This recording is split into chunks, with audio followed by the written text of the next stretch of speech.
You guys remember what the stream looked like when we went out to the water research facility? Meet its tiny, tiny cousin.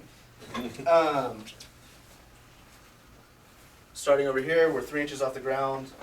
We've got a riffle where we've done a channel through the middle and then shallow on the sides with the rocks. And we've kind of kept that pattern all the way down.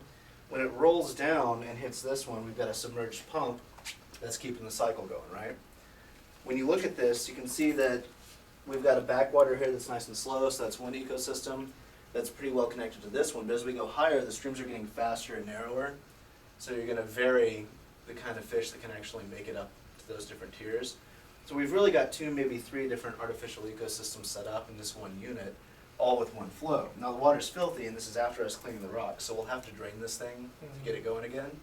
But you know, before we actually put fish in, but it works. It's watertight, and that's kind of fun. Yeah.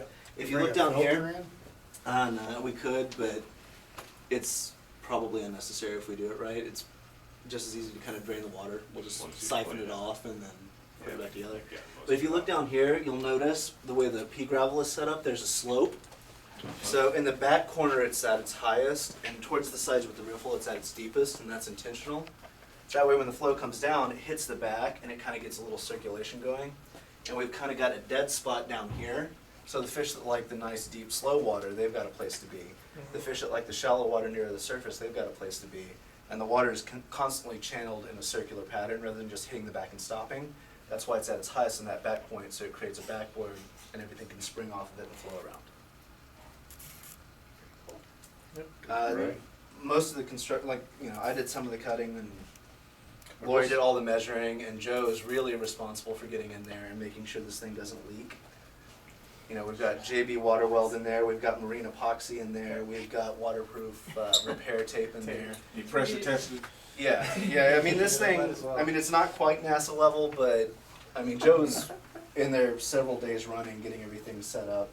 Yeah, I mean, definitely for the classroom, there has to be some adaptability here because the kids aren't going to be able to cut, especially now with the Dremel tool, having all those groups trying to create something. I mean, even if we have 2 or 3 groups, so very inexpensive material from Lowe's, and then some big old scissors to do the cutting. Something like this, would actually work. Yeah. So just do a quick workshop with the kids and just Pipe have them cutters, use heavy this duty section, shears. cut these. I'm gonna loan you my Dremel Max. Sawzall. You're going Done. Yeah. I actually have a bandsaw in my classroom. That would I be do cool. not have one of those, but I mean, you saw how That'd be cool. powder coated I was when we did the PVC cut. Yeah. Yeah. Yeah, I look like somebody it iced doesn't me. cut well. But Yeah, right.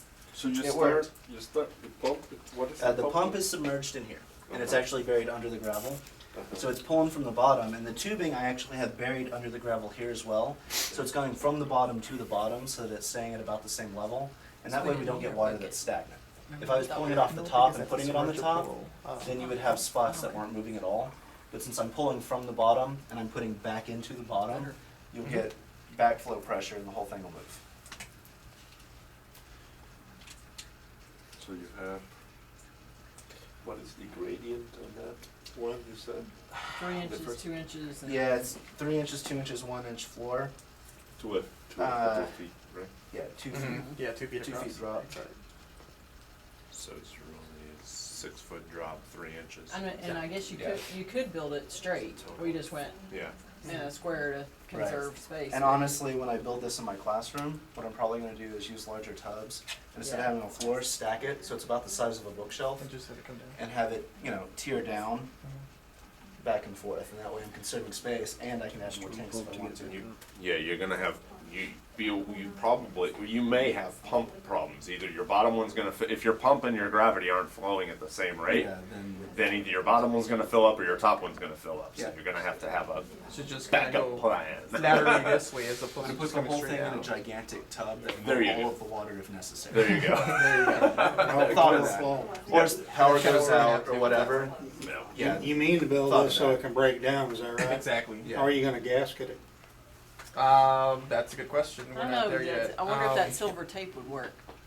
Yeah. Just I think the that's It's silver gotta tape. be This- fast if you can do it with Silver something tape that's is actually removable. real good. I mean, as far as a collapsible, I mean, these could probably fold in, and these 3 to 5 gallon ones, I mean, they're just gonna stay the way they are, and they can just stack on top of themselves. So if these actually fold into themselves again, I mean, I don't know what kind of a hinge, system we would use, but this tape is excellent. That's what I was gonna say. And I think this could have done the job, Yeah. but I don't there's know only how one long way it's to gonna test it. survive underwater. Yeah. That It's doesn't not- survive that long when it gets wet because it's made more for ceiling for heating and air Yeah, conditioning. that's for Straight ductwork. AC, It's meant to yeah. cope with humidity, That's why. not with actual submersion. Yeah. So that's what makes me nervous. that's kind of one of the things that the kids are going to have to, research too. I mean, See what's the best.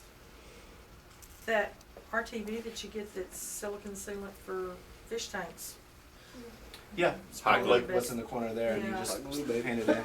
Hot glue ain't gonna do anything, man. Dude, this is a lot more difficult than it looks. Like hot glue, like I'm the just kidding. seal here. I mean, when they built these, they definitely built them to last. Well, So and they And use they're that hard to get off. silica gel that Yeah. sets up like Yeah. concrete. I've actually bust one and grabbed some of the silica gel from the It janitor works. and just filled it to the crack. Still holding perfect. So Really? Cool. I just don't know. That works with glass. I don't know with plastic. So we don't and have any data yet. gutter. I That's- really What is have it no Yeah, idea. so it's So not you're till- putting Silica sensors. gel. Yes, Yeah, we're gonna, so we're gonna, we'll we're gonna drop the deploy sensors in the tank and see what happens. and see what happens. And they got about a 2 foot stretch, so we can go from here and then just go this way and just measure the Yeah, if we pH put and the the probe temperature. sensor, like we put the sensor node right where I'm standing, it'll reach all these, Mhm. and we can just move And it as that's needed. that's our system over here. And I printed out some pictures here. These are the 3 probes that are coming from the Spark, so they're not the actual ones that are attached to the Arduino. Yeah, Here. Yixing actually has our sensor cluster with him because he's working on that transformer. And these are the minerals that we're gonna put in there. Once we clean up this water. Yeah. Cool. So we're expecting for them Awesome. to create their own inhabit. There you go. That's it. Alright. Cool. Yay. Cool. Yeah. Yay, field trip. Is this the math you've been doing to verify all of your adhesives? No, that is. Is this all your? Yeah. Just trying to get to Brazil.